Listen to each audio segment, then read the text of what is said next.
It's Saturday the 24th of September and I'm at Nintronics, the HiFi dealership in Hertfordshire in the UK. And I'm here because they have been hosting an event with Gryphon Audio Design for the launch of Gryphon's brand new speakers, the EOS 2. And this is, I think, pretty much the first pair out of production from Gryphon, obviously flown over to the UK for this event. So it's literally the people that have been here today are the first people to get to properly hear a production version of the EOS 2 speakers. And better than that, Gryphon's Rune Skov was here. He was doing presentations throughout the day and I got a lot of that on camera, so I'll be able to show you that. And you can learn about this speaker from the horse's mouth, if that makes sense. The company, Gryphon, Rune himself can tell you about the speakers, the design, why they've done certain things with these speakers. Because it's really interesting because some of this will look familiar, except it's not.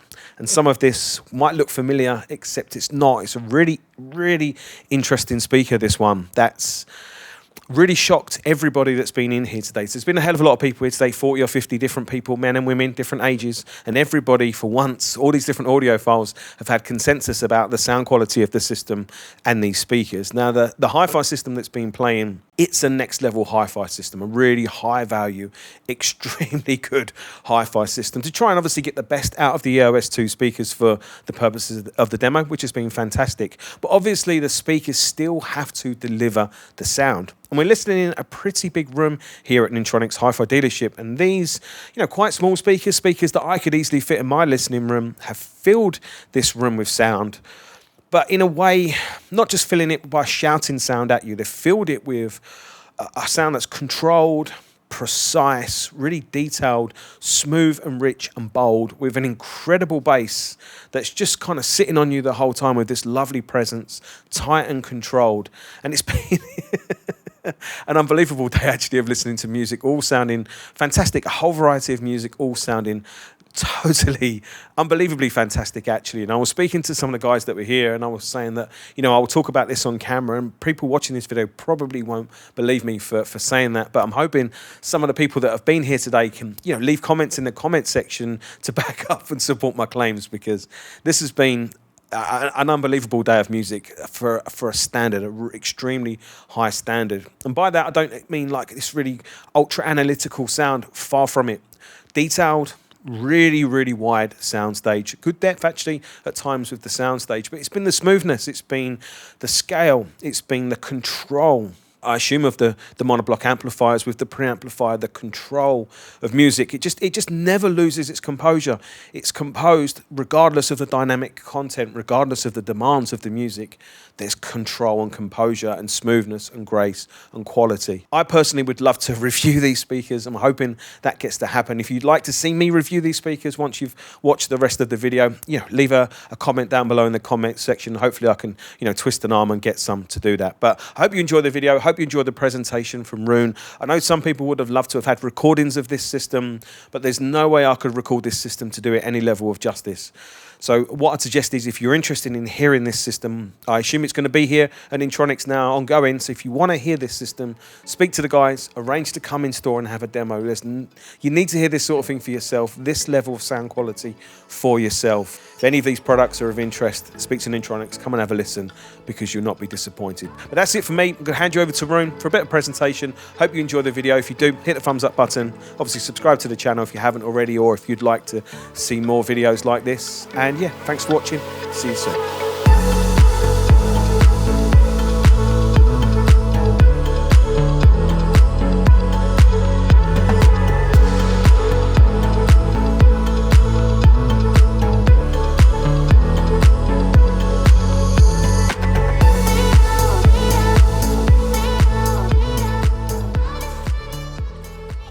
What we are here today to listen to is, of course, our brand new speaker. This is the first time ever that they are playing on an event. No one's been listening to them before, except for our American dealer, Mr. Joseph Carley. He's having an early prototype with him in the States that he showed at a small event. But this is the final version. We wanted to make the most difficult thing from the very beginning, which is, making the small speaker. because it's easier to make the big speaker and make the breakthrough and then trickle down. But we started with the small EOS 2. And why it's called EOS 2 is because you have 2 driver units in it. One bass driver, bass mid-range driver, and one tweeter.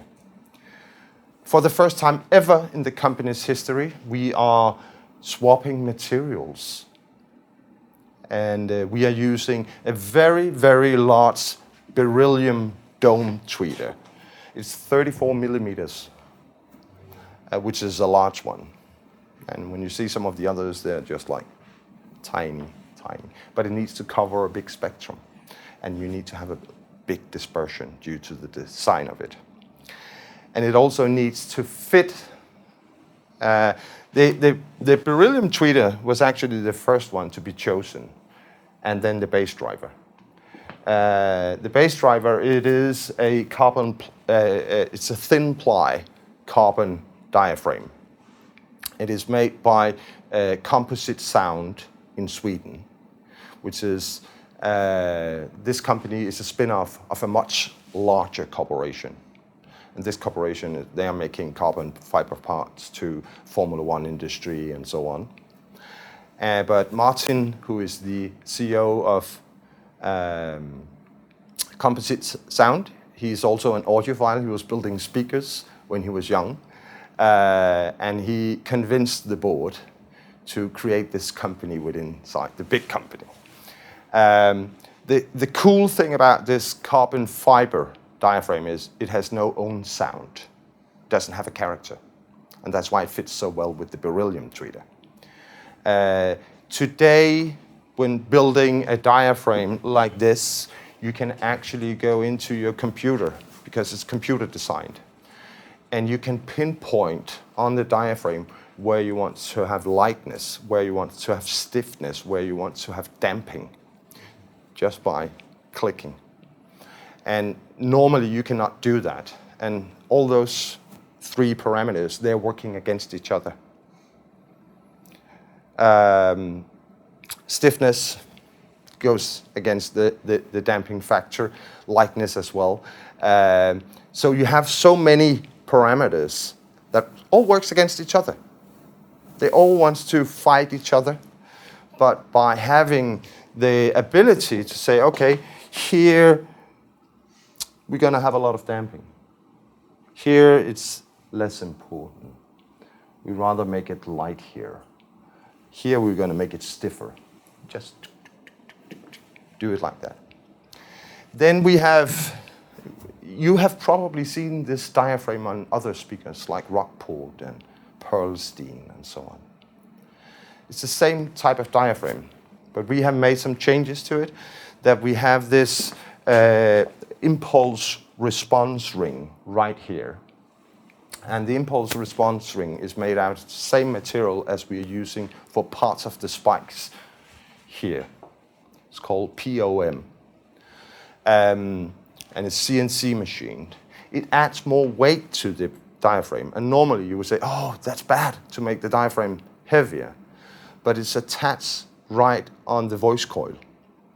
So suddenly the driver works like a piston, because normally it will give up, it will flex, even though it's made out of carbon fiber. And you cannot transform that energy from the driver, from the engine, actually to the driver. But by implementing this, you have a much, much better bass response, a more linear bass response. So that's why we have made it, and it's the first time ever I think someone has seen it like that. It's definitely the first time ever it has been applied to a carbon fiber diaphragm. On the rear of the speaker, I know it's very audiophile to go behind and look at the speaker, and I'm always like, but the sound is coming from here. But on the rear of the speaker, there is a small contact with 3 positions. Right now it's in position 2, because we are sitting like this. So it's a compromise. If I'm putting it, and it reflects on the tweeter, how it incorporates with the room and the setting of it. On position 1, was if we were making the golden triangle, you know, completely sitting here. Then it will be on 1, 2, a little bit of compromise. If we have maximum toe-in, because you can see now I have almost 0 toe-in. It's 3 degrees, that's it. But let's say you have a room where you need to play them very, very wide, very close against the wall. Then you have the first reflection, which is kind of annoying. So you swap it to 3, and you give them a toe-in, like 10 degrees, sitting in the triangle. Then it avoids this first reflection in the crossover. That's how it's done.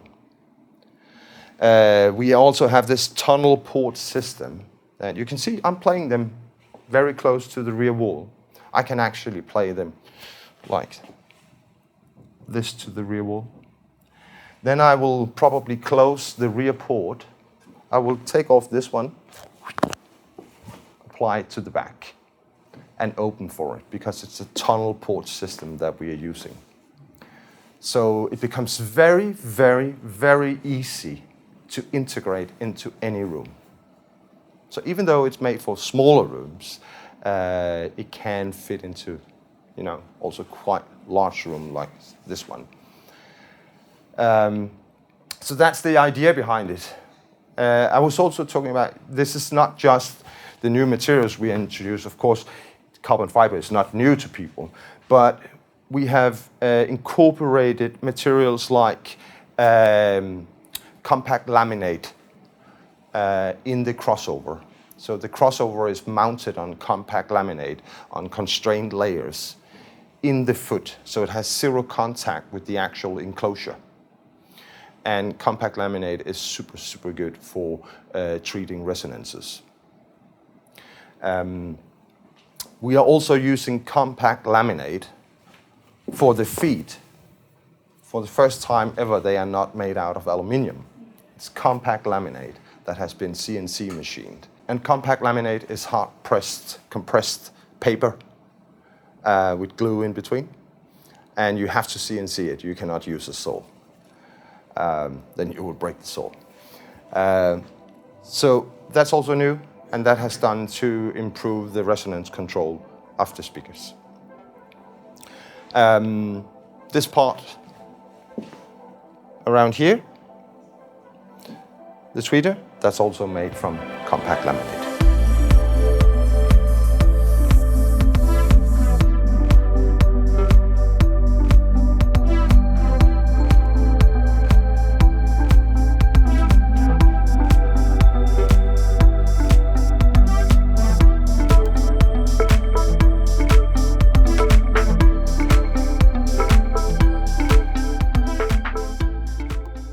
Also, the new preamplifier, the Commander, we have here. So it is the top of range from us ever. Normally it is a Pandora, which you know very well. Super, super nice preamplifier. But we wanted to take the next step. Gryphon Audio Designs is a performance company. And it is always a matter of taking the next step. And when we did the Commander and the Apex, we made the decision 3 years ago. That was in process for 3 years to finish the R&D, to prepare it, to make it ready for production. It is probably the longest time we have ever spent R&D-wise on 2 products. Working simultaneously on the products. And it is our head of engineering, Mr. Tom Müller, who has been with us since November 2000, who's the guy behind all electronic components from Gryphon. He is the mastermind behind everything inside the products. So him and his team, with Michael and Soren and Joran and a few other guys, they spent almost 3 years from the first drawings before it was ready. A funny little feature on the Commander is that it has like a room detection device inside. meaning that at 80 centimeters, this display becomes alive. So it gives you access to the menu. And then it goes back, so you can actually see the volume and the input.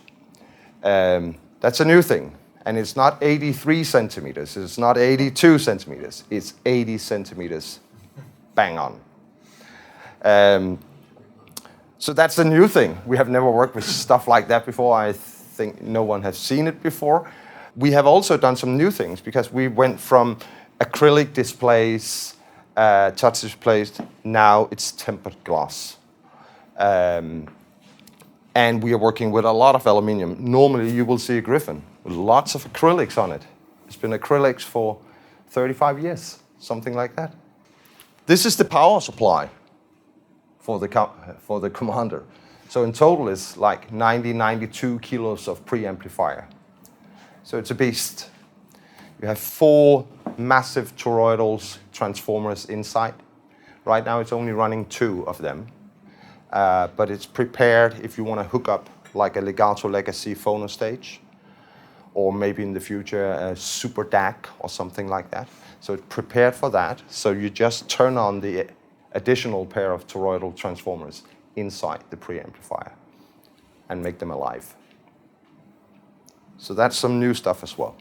A preamplifier is probably the most difficult product to make right, because it can have the most influence on the overall sound because of the volume control. That's always a problem. You don't want to smear the signal from the source when it's coming through the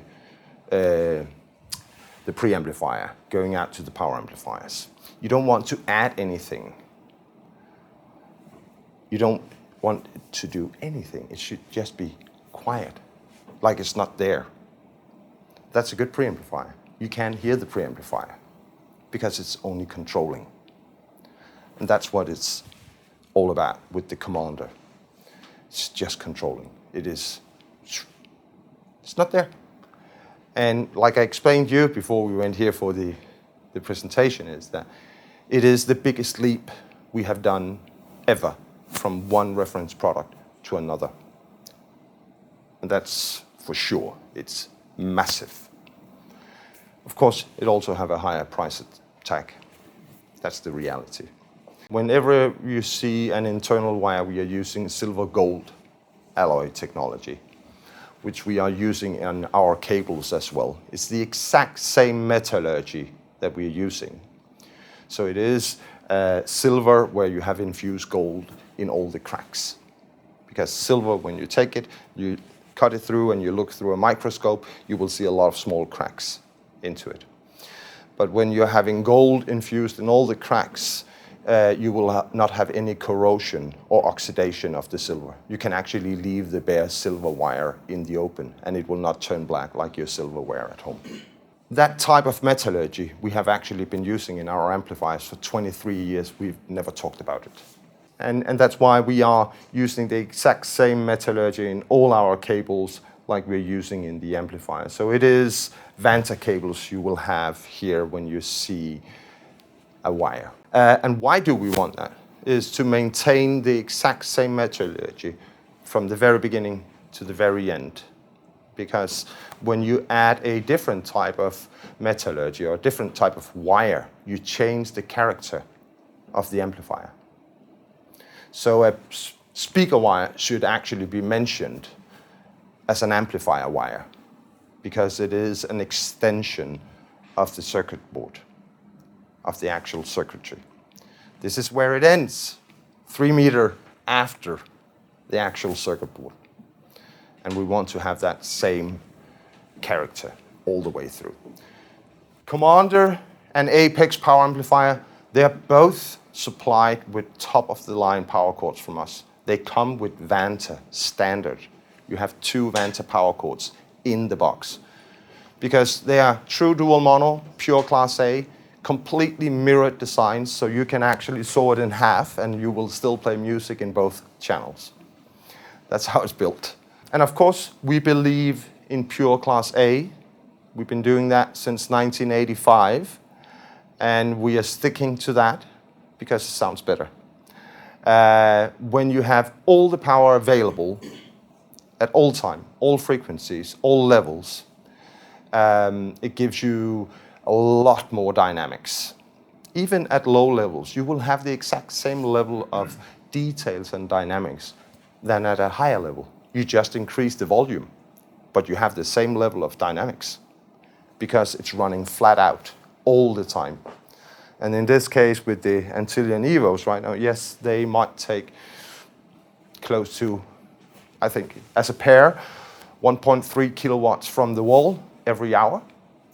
And people, they will say, oh, wow, that's a massive electrical bill. But let's face it, how many hours of critical listening do we have per week? Between 2 and 6 hours, maybe. Some cases less. I want to thank you all for coming. I hope you had a good time. And I'll be back.